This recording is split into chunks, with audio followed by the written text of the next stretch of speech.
দিদিমণির লাগেজটা কে নিয়ে যায়? এইটা ওটা ওটা আমি হেল্প করে দিই। ওটা খুব ভারী আছে কিন্তু দেখে নিয়ে যা। ফেলে দিস না আবার।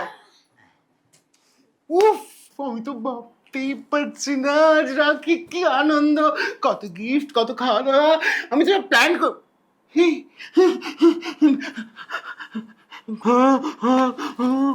ওহ, বলছি আমি তো সব প্ল্যান করে রেখেছি, কিন্তু আমার মানে ব্যাগটা কোথায় গেল আমি তো দেখতে পাচ্ছি না। তোমার ঘরেই আছে ব্যাগটা। সত্যি বলছিস? আমার মনে হয়। আমি যাই, যাও। তাহলে ব্যাগটা খুঁজে নিয়ে আসি। বাবু কইতেছিলাম কি অনেক খাটাখাটনি গেছে, অনেক একটু চা পান করলে খুব ভালো হয়, কিন্তু কথা হইতেছে ওই 3 ইঞ্চি বাটকুলটারে তো দেখতে পাইতেছি না। এটা গেছে কই? মানে ওটা একটু চা বানাইলে কইলে হয় না?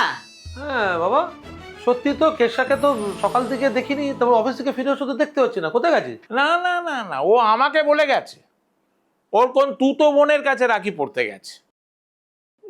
মুশকিল, কলার উপরে জ্বালা। যা, আর চা খাওয়া হইল না। বাবু একটা কাম করেন তো, 10 টাকা বাই করেন। বাই করেন, ওই বাইরে গিয়ে আমি চা খেয়ে আইতাছি। এই, তোমার যদি চা খেতে হয় না, নিজেকে বানিয়ে খাও। 10 টাকা নেবে বাবা। আমিও চেঞ্জ করে আসছি। ও কি রাখির অ্যারেঞ্জমেন্ট করছে? হ্যাঁ যা যা। জ্যাঠামশাই, চা খাইবেন? চা? হ্যাঁ, আরেক কাপ খেতে পারি। যা তুই বানিয়ে নিয়ে আয়। তাইলে আমি বানিয়ে নিয়ে আসি। যা।